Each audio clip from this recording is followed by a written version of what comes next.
In fact, we've got Peter Minter to launch Mark's book. Peter Minter, as many of you will know anyway, is a leading Australian poet, poetry editor and writer on poetry and poetics.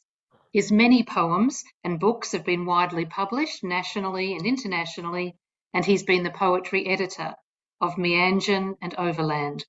He was also a founding editor of Cordite and co-edited the groundbreaking anthologies Calyx, 30 Contemporary Poets, and the Macquarie Pen Anthology of Aboriginal Literature.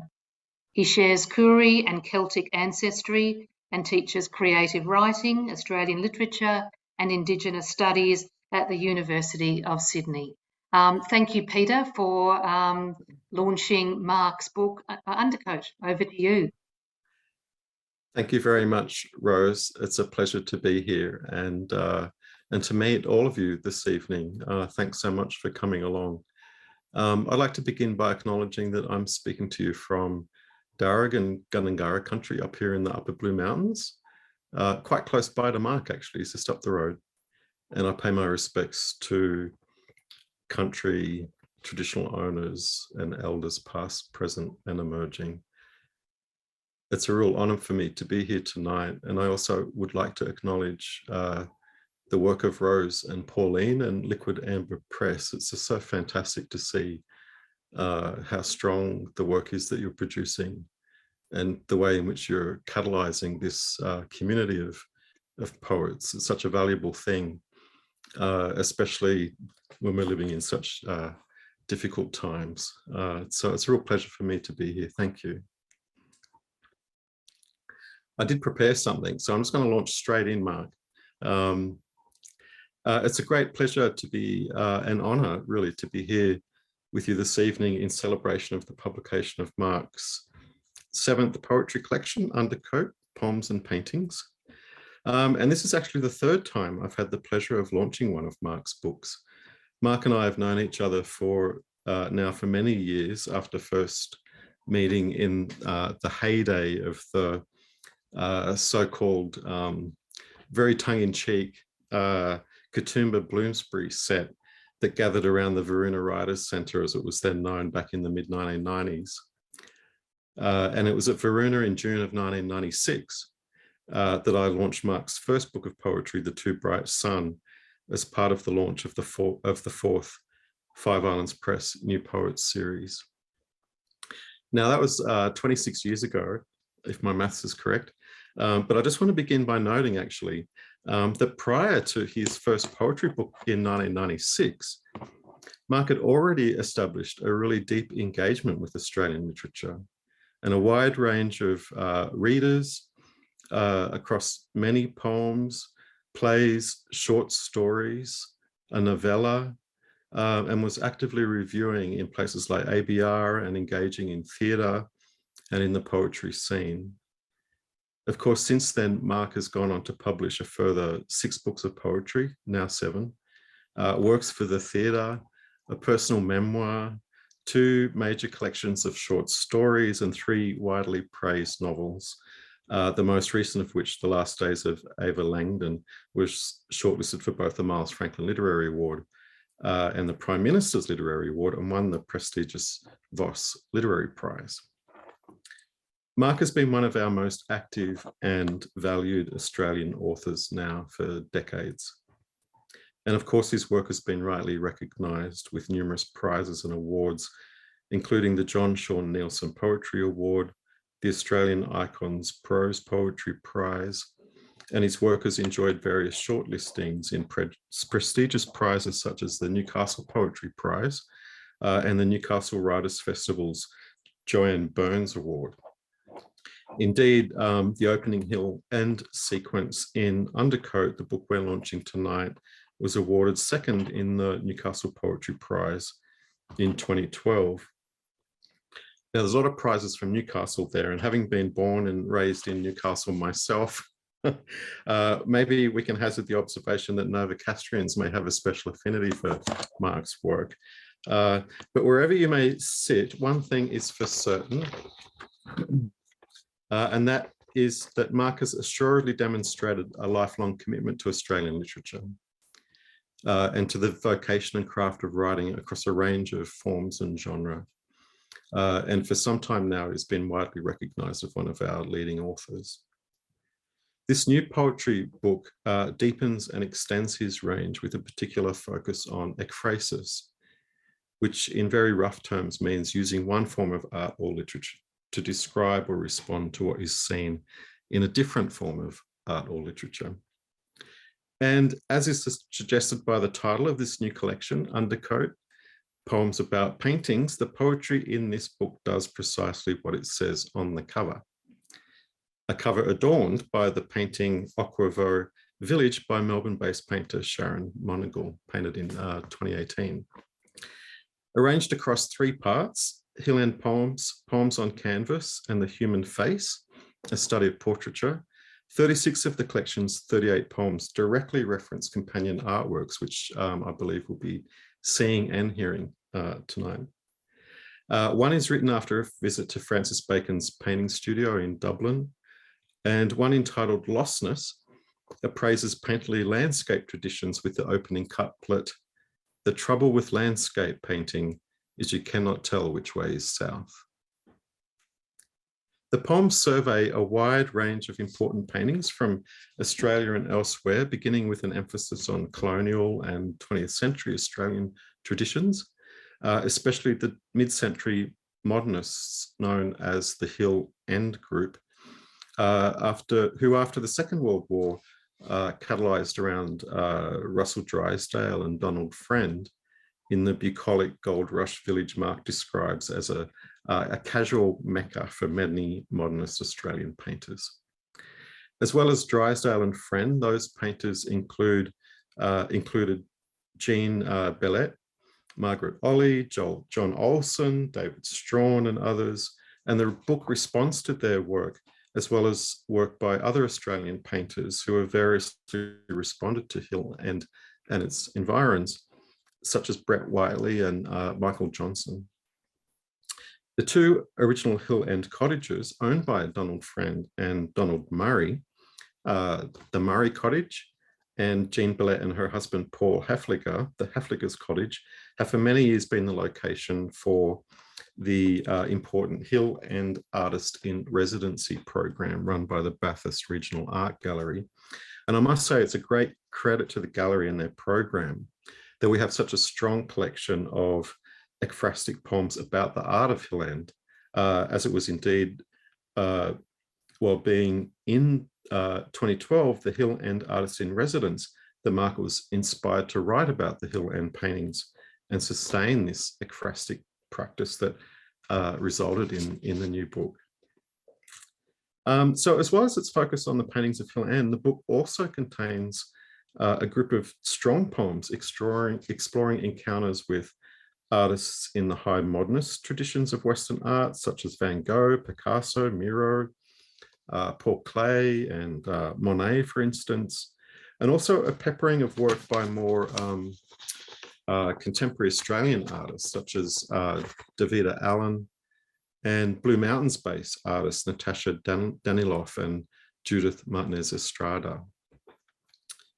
So great, fantastic to see such a broad range of different, both contemporary and prior artists in this work. So in the book's preface on poems and paintings, Mark writes personally about his time at Hill End and the beginning of his ekphrastic journey, when he began to, quote, write about some of the many paintings that have drawn inspiration from the textures and colours of the Hill End landscape. For me, this was the beginning of an abiding interest in ekphrasis as a way of looking, of considering how visual art might speak to poetry and vice versa, and how the narrative of painting in particular might be regarded and rendered through the lens of poetry.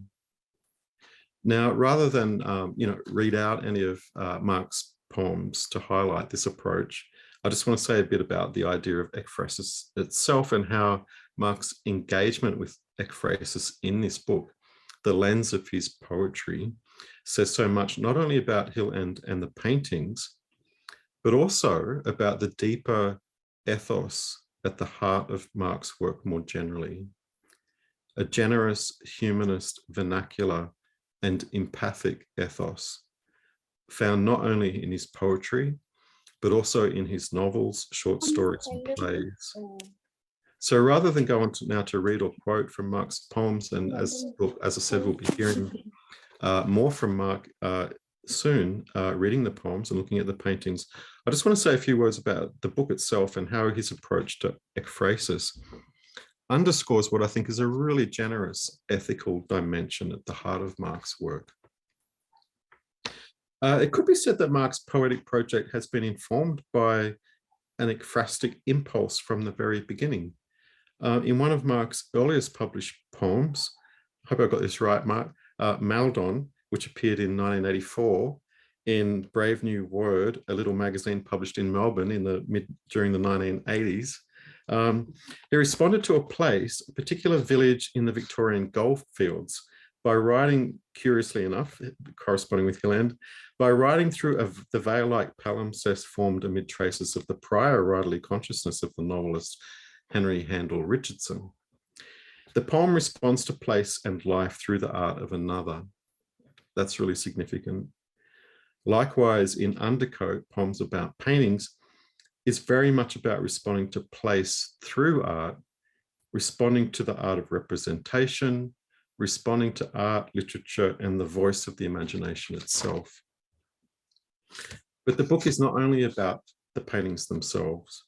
It's also very much about that perhaps eternal conversation which takes place between poetry and the visual arts, a conversation in which both forms of expression are entangled and enlarged by contemplation of the role of art, the role of the imagination, and what is creativity in our society. Again, in the book's preface, Mark writes that Undercoat represents my way of looking closely. Each poem is part of a dialogue of art forms in which, as Paul Celan put it, poems are gifts of the attentive. Mark is certainly no stranger to looking closely. His creative practice is renowned for its deep dive embrace of the art of looking closely.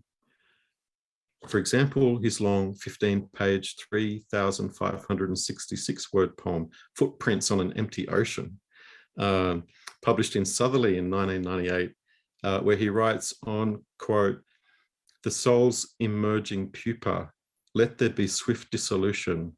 No, to write is to be it. To write it is to be it," sorry. That's such a great line. To write it is to be it.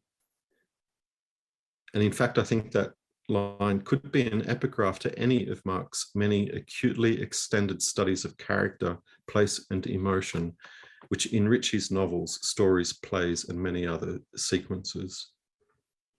So in Undercoat, Mark is looking closely at what lies beneath an artwork, the enabling substrata of personality, emotion, life's glimpses and gestures and whispers, locations, the weather of people, as much as the weather of place, as if the real moral landscape of a painting or a poem can be witnessed in all that is lived behind it. Life's undercoat, close to the fabric. And I think this is a key to appreciating the full fathom of Mark's work. Since his earliest publications in the mid-80s, Mark has developed a refined and sensitive practice that reaches beneath and beyond pictorial or prosodic surfaces to find what lies beneath, to find moments of true contact, feeling, and understanding that can transcend time, personality, and circumstance.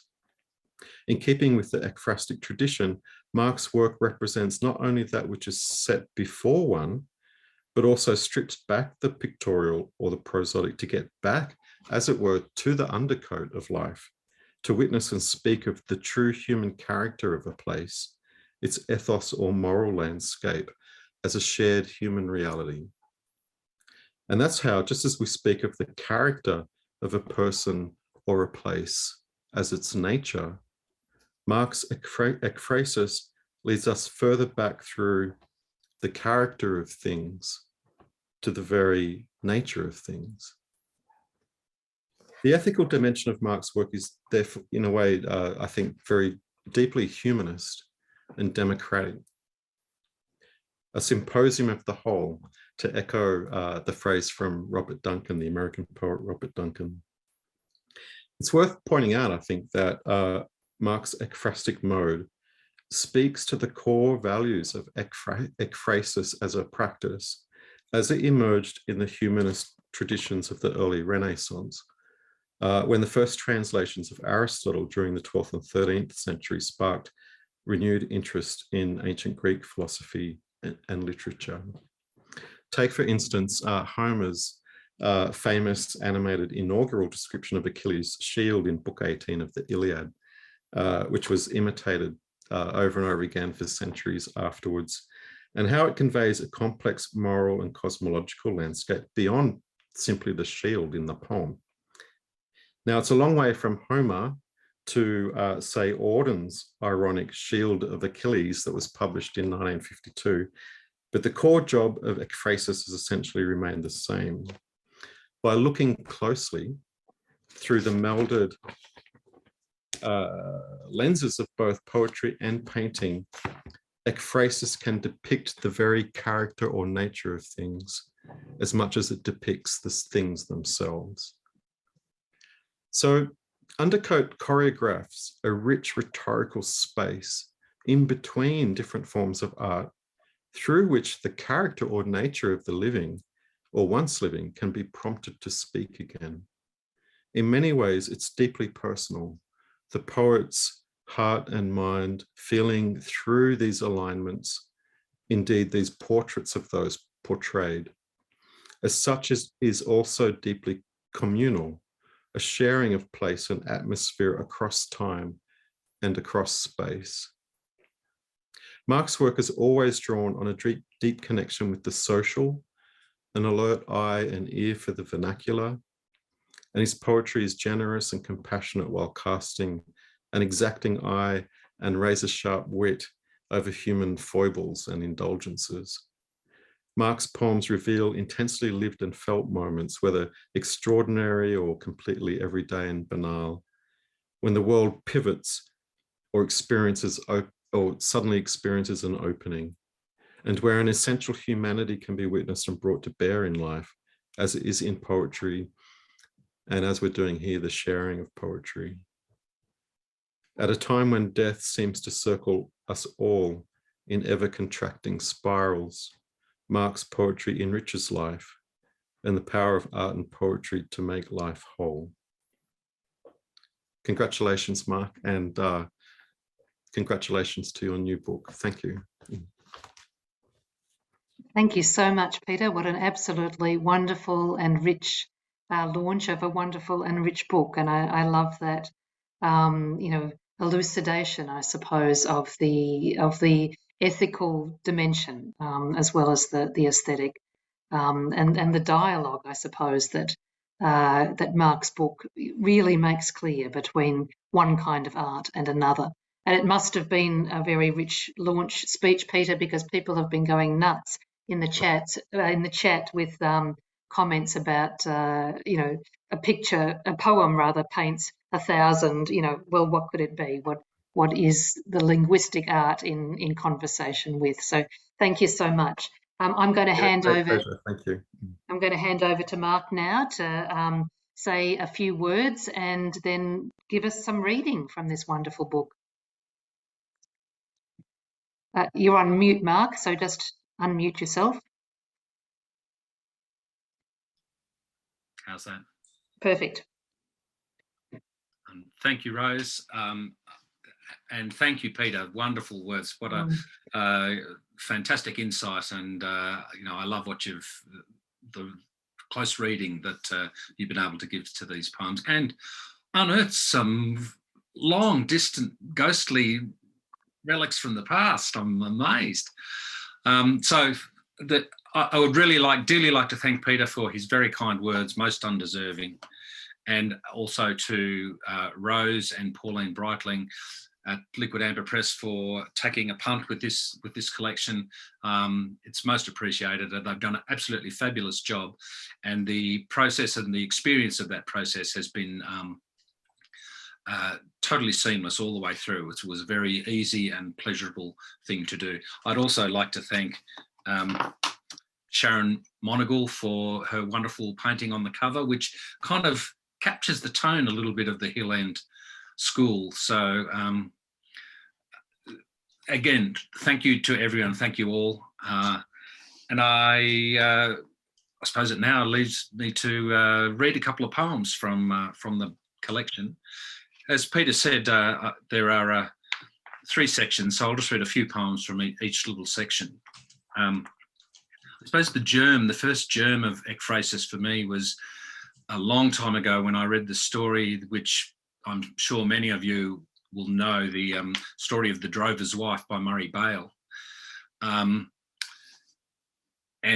in which various people, a lot of people have responded to that story. He takes Russell Drysdale's painting of The Drover's Wife, and it starts something like, this is the portrait of the Drover's Wife by Francis Drysdale, 1945. But I'm here to tell you that this is not the drover's wife, this is my wife, and she ran off with the drover. I was always been tickled by that, and of course with the story you've got a little bit more room to play with the narrative of the painting or the illustration. So this was my contribution to necessarily strictured by the limits that I put on myself. So this is my contribution to that conversation. It's called Big Edna. No, it's not Hazel. It's Hazel's sister Edna. And she's all woman the way the landscape is all landscape. What's she hiding in her right hand? Knowing Edna, it's an apprehended violence order or a piece of her mind in the shape of a rolling pin.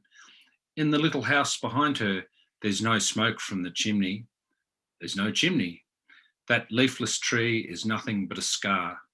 Judging by her shoes, Edna has just finished a vigorous game of tennis, except she has no laces. There's only a woman who's all woman, looking how far she's whacked the ball over the horizon's rusty wire. Her double chin hasn't changed. Her muscles look like she's been helping out with the landscape or its capitulation. The next one is based on a poem by Geoffrey Smart called Nun's Picnic. 2 wimpled aeroplane nuns squat on the barren dirt dividing their spoils. A sandwich for you, a sandwich for me. There is the church behind its little picket fence, which may explain something, but not the question of why the sky is ink black without a star, and yet the nuns cast shadows on the ground. A midnight picnic might be the only downtime they get. Their features are indistinct, as are the lunar rocks strewn about. There's not even a picnic blanket. If there was once a blade of grass, they have eaten it. Sometimes, I mean, these are fairly not naturalistic, but there's a story to the poems, but sometimes to the paintings, sometimes they're a little bit abstract, and when that happens, the language necessarily becomes slightly abstract too. So this one is called Sofala 1965. Sofala is a little town near Hill End. Map without scale, landscape without land. 2 parallel lines trace each other through the dust. It's a roundabout way of doing things, but you'll find your way there in the end. Turning the corner, the road becomes a shadow of itself, asphalt and quicklime, abstraction's recipe for colour. Maybe it will never get there, certainly not as the crow flies. 1 drop of rain turns all this to mud, desert without texture, age without ruin. All you can do is return the way you came, land without landscape, scale without map. They're all, by and large, these poems, the same length, mostly. This next one will probably be new to you because This painting isn't in any gallery. It's a painting by a friend of mine, Natasha Daniloff, and last time I saw it, it was on her wall. But it comes from Hill End, and even you can see from these first four, pretty well largely randomly chosen, you can see the colour of the Hill End landscape, the colour of the earth there. This is called Jawbone. No visible horizon here, only shards of bone like pieces of a broken dinner set scattered in the drought-dry dust. A rectangle of bare earth, much the same in this frame as the next, except for those scraps of calcium. What would a herbivore want with teeth like that? Mandible like a ridge of distant hills. Nothing left but the forensic reconstruction of what might have been, the way evolution needed it to be to prove itself. Why this fossil? Why not that? These shards of confetti, too heavy for the wind to lift, pieces of an ivory gravy boat sinking in the dirt. Long after the ants have ceased their work, this lost footnote of bone.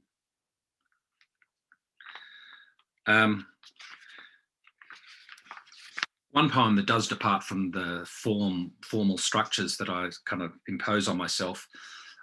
This poem is not so much about the story of the painting, but the act itself. It's about the easel and the paint, and it's a painting by Van Gogh called Olive Trees, where they were looking at it one day and discovered there was an aberration in the paint, which they couldn't explain.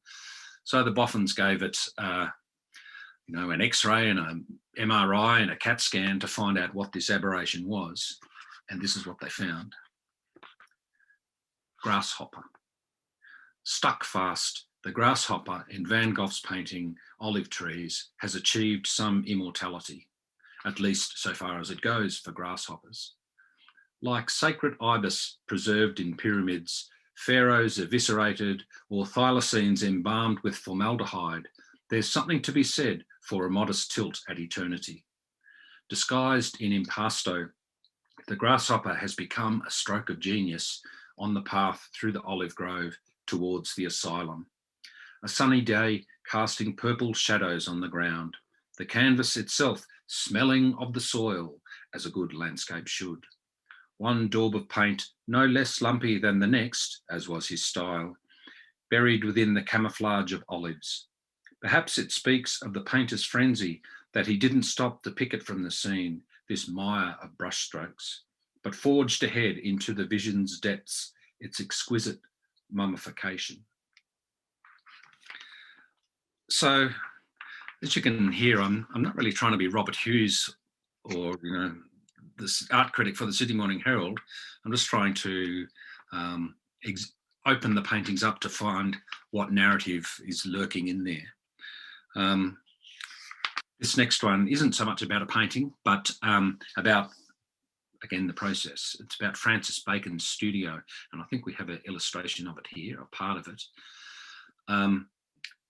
This was originally in London, and it was bequeathed or donated to the Hugh Lane Gallery in Dublin.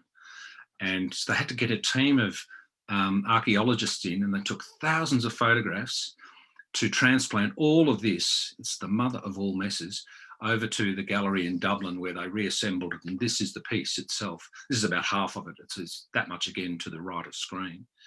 And there are only 3 viewing points. This is the open door, and there are a couple of other peepholes that you kind of peer into. It's called Francis Bacon's studio. From the perspex doorway, thick as a bank teller's window, every dream is achievable. Not a draught stirs.